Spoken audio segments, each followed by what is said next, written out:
Namaskar friends, this is NJ, your host on this channel.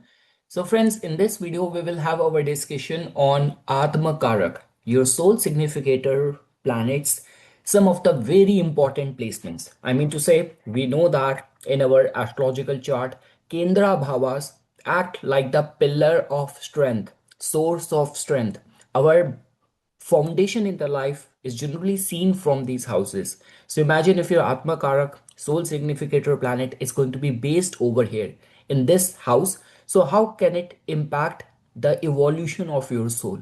So friends, the whole idea for this topic came from the response which I received on this recently uploaded video where I talked about Atma Karaka's difficult placement. Like if it is going to be placed in the 6th house, 8th house, 12th house. So over there, a lot of you have had many questions. So I just thought we can have another discussion on the Atma Karaka's placement in the Kendra Bhava. And again, after this, based on the response, we will see that do we have to cover the trine houses discussion as well. So, okay, friends, before we will start our discussion, we will first pray to Lord Ganesha, who is the Hindu god of auspiciousness, good omens, and who presides over all the knowledge of mystic sciences known to humankind. So, Om Vakratun Mahakaya Suryakoti Samprabha Nirvignam Kurumadeva Sarvakareshu Sarvada. So, for all those people who are new to Vedic astrology, they are just starting up and they want to understand that why did I say that these houses are responsible for giving us foundation. So, see, friends, first house, we know that your whole life is governed from this house. It's like your personality, your health, your identity, your status, confidence, everything. The basic necessities, ingredients of the life we generally see from the first house.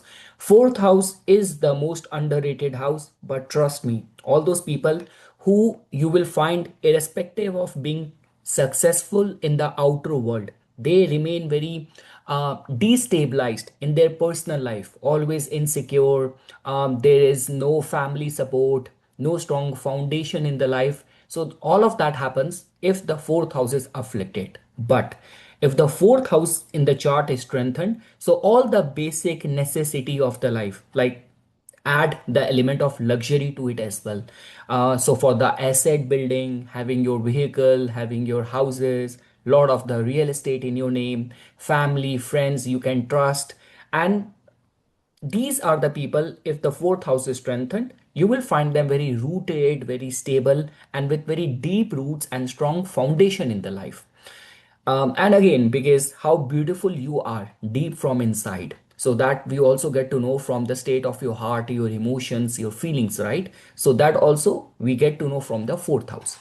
Now, friends, seventh house is very important because whatever was happening before in the first house, fourth house, it was about you and your emotions.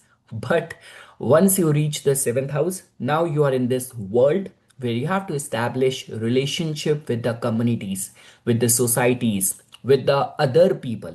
So whether it's about your marital life, your relationship with the others, or this could be your commercial interest, your public projection, everything we see from the seventh house. Do you have a place in the society or not? We see from the seventh house. And apart from the prospects of your higher status, uchpad, marriage, relationship, business, all of that from the seventh house. Now, friends, 10th house, beyond any doubt, your career, your recognition, status, all of that we generally see from the 10th house. So, yes, if you're new to astrology, I'm sure that you would have understood that these are the main pillars which give someone foundation in the life, nourishment in the life. That is the only reason the Hindu god Lord Vishnu, who is the preserver. So these houses are called as the Vishnu Sthan in our astrological chart. So, okay, friends, now let's dive deep into it. So, the summary which we have discussed as if now is very simple, that when we talk about the Atmakarak or the significator of the soul is the planet holding the highest degree in a birth chart, excluding in most classical treatments Rahu and Ketu, though some people include it. I never personally include Rahu Ketu when it comes down to the Atmakaraka assessment. So It is the single most important planet, friends, in Gemini astrology, representing the soul's core intent for this incarnation, what it came to learn, express, and resolve. So, where the Atmakaraka sits by house, it shows the arena of life through which the soul's deepest karma plays out. Placement in the Kendra, which we have discussed, first house, fourth house, seventh house, 10th house, is especially significant because Kendras are the house of structure, visibility, and sustained engagement with the world. A Kendra placed Atmakarak does not let the soul retreat into the background. The soul's purpose is forced into the open, expressed through identity, home, partnership, or public standing rather than through quiet, which could be the more internal houses like 8th house, 12th house, or this could be the 9th house. So, we have discussed the first house is the Tanu Bhav, is the seed. The fourth house, the Sukh Bhav, nourishment, is the root. Seventh house is the branch, and the 10th house is the actual fruit. So, the Atmakarak, the significator of the soul, is the planet holding the highest degree in the birth chart. It is the central planet of the Gemini astrology, the soul's core intention for this incarnation. Where the Atmakaraka sits by the house shows the arena of life through which the soul's deepest karma plays out. A Kendra placement will not let the soul retreat into the background. Purpose is forced into the open. So now, friends, when we talk about, let's say, for example, the two orientation, right? So even within Kendra to Kendra, like there is slight difference. So for example, when we talk about the first house and the 10th house, they are more outwardly and the assertive houses. So the soul acts on the plane of, like, this could be identity, first house, and the vocation, your 10th house, are built through direct self-initiated engagement with the world. The native shapes their arena rather than being shaped by it. And again, friends, let me make this thing very clear. When we are discussing Atmakarak or the soul significator planet, we are on a different plane of assessment and discussion and understanding. This could be a case that someone with Atmakarak in the 10th house, the whole life has been just to feed donations or help people, give free advice. So, and the person might not get any recognition. Let's take up exception case. The person did not get any recognition, nor did he care for it because his soul feel replenished, nourished, and this was something which was meant to be done in this lifetime, and the person did it. So again, all that outwardly thing of status, popularity, recognition, many businesses and all, that is connected to your body, but here we are doing the assessment of the soul. So first house and 10th house are more outwardly assertive compared to the fourth house and seventh house, which is more relational and receptive. Like the way, for example, when you are pursuing the purpose being laid out by your Atmakarak planet being placed in the first house, 10th house, you can do it on your own as well. But when we talk about the involvement of, like, this could be seventh house, then you need the collaboration with others as well. So the way I was talking about, fourth house and seventh house, they are more relational and receptive.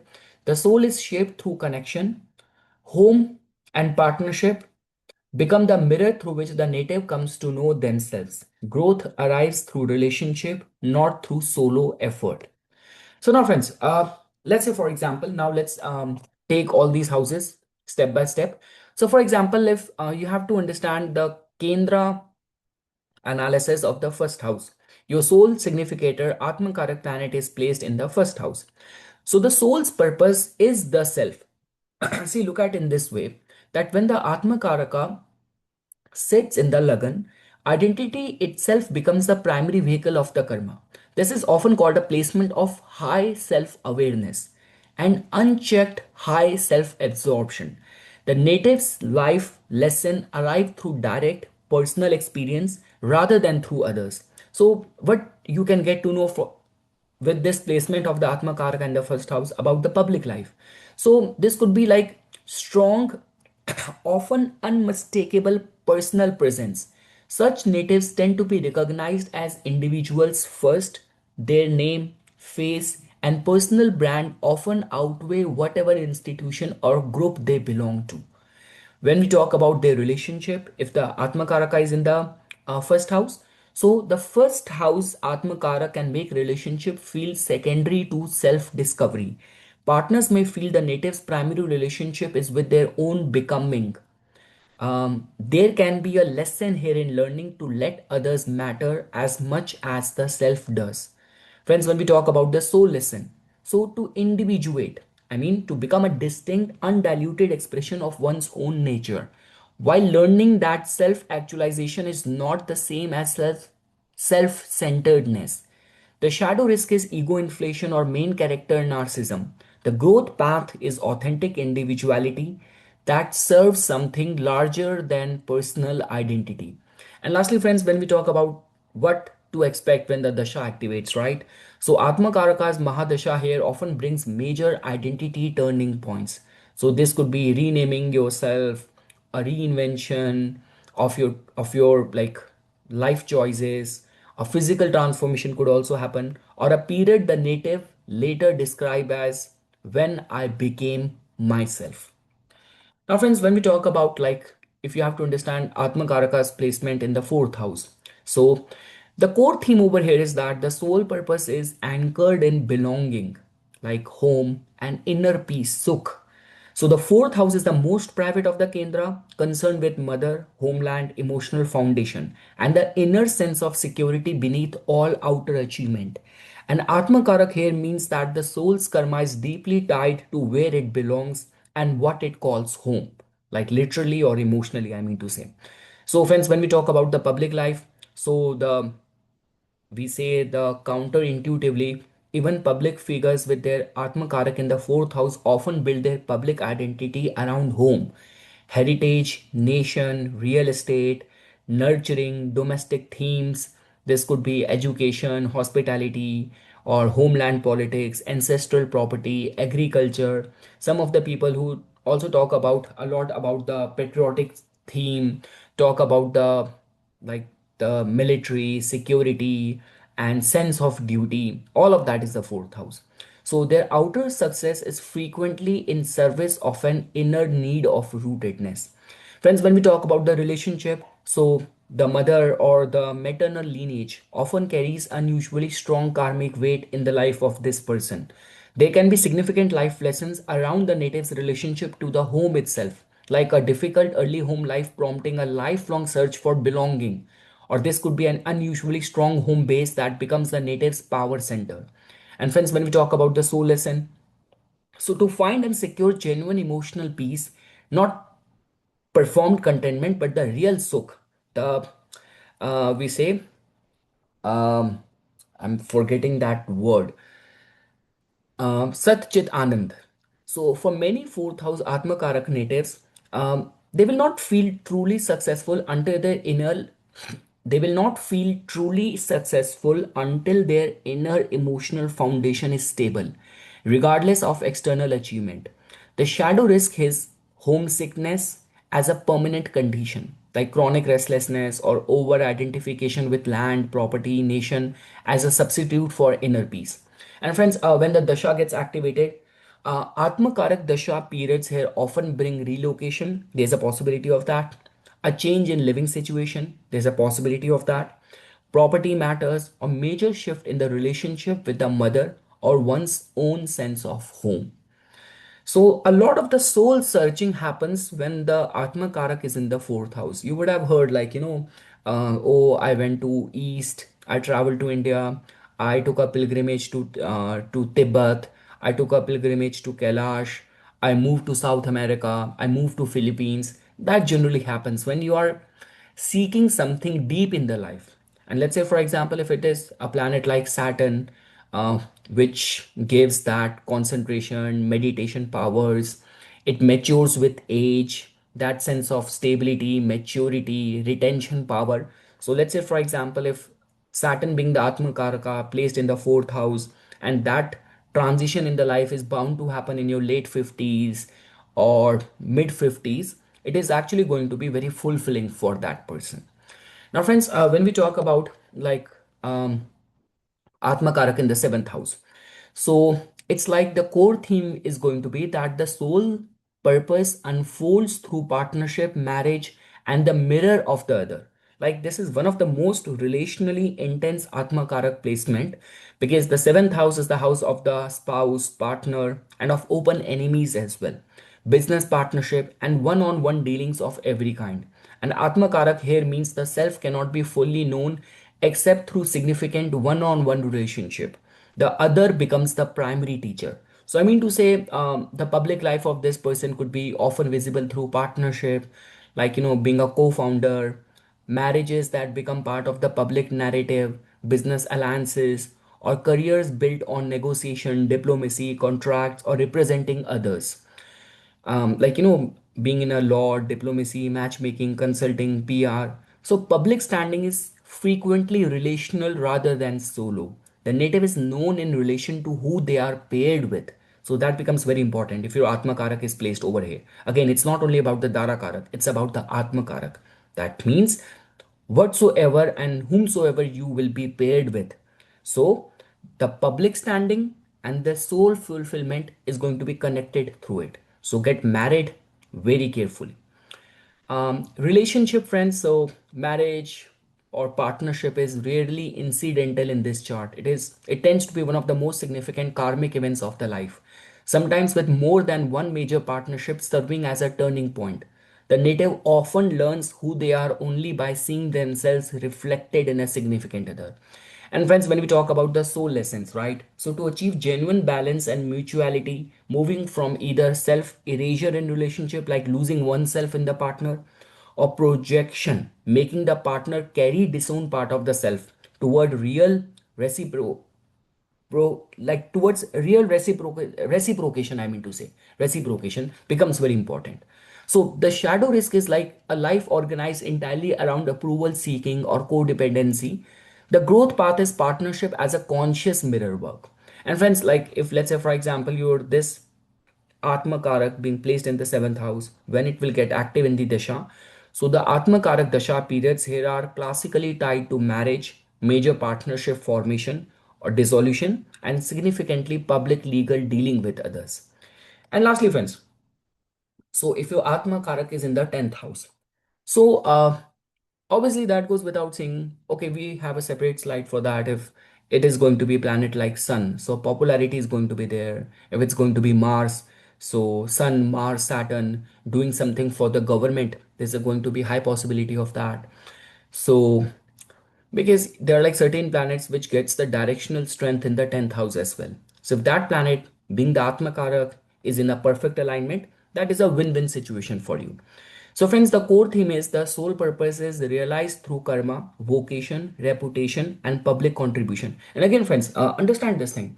Even if you will look at all these saints who are born or the incarnations which happened, so sometimes being in the path of your dharma is not a very easy decision to make.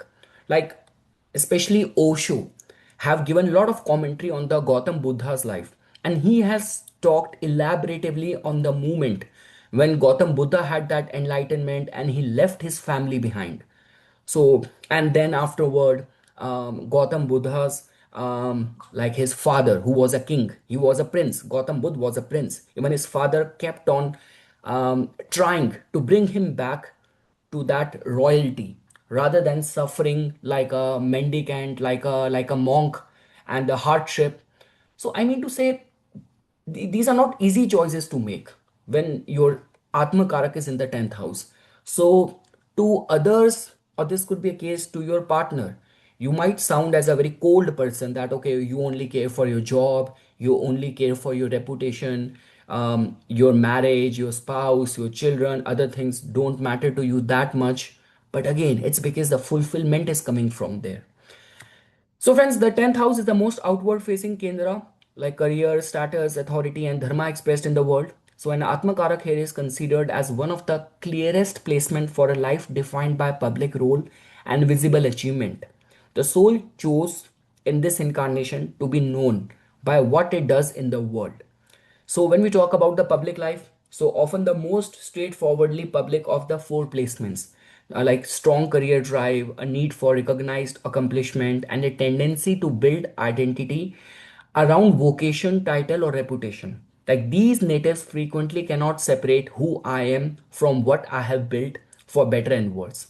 When we talk about the relationship, friends, so relationship will generally or can take a backseat to career during major life chapters. Partners, family may need to accommodate the native's vocational drive, and there is often a specific karmic relationship with authority figure like father, mentor, bosses, the state that shapes the whole life's trajectory. When we talk about the soul lesson, so to find purpose that is genuinely dharmic, like service and contribution, rather than achievement as compulsive validation seeking. So over here, like service and all, that dutifulness becomes very important.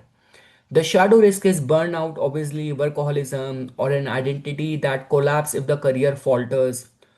You would have heard many people talking about, oh, I gave this much to my career, my whole life to my career, and I was not being rewarded by the state in return. So all of that happens because you put your heart and soul to it. So the growth path is right action performed with detachment from the fruits, as what the Bhagavad Gita describe. And friends, when we talk about the dasha activation, if your Atmakarak is placed in the 10th house, it will get active in its dasha. So the Atmakarak dasha periods here are classically career defining. A major promotion, a public reputation shift, this could be positive or reputational crisis, but a change of vocation or a period when the native's life work crystallizes into its most recognizable form is possible. So, friends, now when we talk about the cross-cutting patterns across the four kendra, so it's very simple, right? You're listening to this video, you want to ask that Nipun, my Atmakarak is in the 10th house. So, what is a growth strategy or mantra for me? So the dharmic action, right? Detached from the fruits. Just do your duty as it is. Or if your Atmakarak is in the 4th house, what is your soul seeking? It is seeking where do you belong, right? And if your Atmakarak is in the 1st house, what could be the core risk? So obviously the risk of the self-absorption, narcissistic kind of behavior. So that is what you have to give attention to. Like if your Atmakarak is in the 4th house, your public arena in itself is your home, land, heritage, and the kind of nourishment which you receive when you are in your home turf. So people say, even to this date, I'm telling you, people talk about, like, like from a third world country, moving to the West, to Europe, and this advanced country, your life suddenly transforms for better. It's not like that. Some people do much better being in their home country, no matter how much that country is struggling. If that is what in your stars, you will receive the fortune. So that is what you have to understand. Like for example, the core risk for Atmakarak in the 4th house could be the chronic rootlessness, feeling of that chronic rootlessness. So nature will definitely dive towards the foundation. Again, friends, here I'm just talking about Atmakaraka's placement. Now, the experiences are decided by the zodiac sign placement. See, the basic rule in astrology is planet represents the energy, house represents the where it is going to be manifested or expressed, and it's the zodiac sign which represents how. So again, if let's say for example you have a exalted Mars being the Atmakarak in the 4th house, you have exalted Jupiter being the Atmakarak in the 4th house, you will feel rooted. But if it is a planet which is like debilitated in a war zone, being the Atmakarak in the 4th house, yes, you will still feel that I am not stable, that foundation is not there in my life. So, friends, the general principles for a Kendra placed Atmakarak.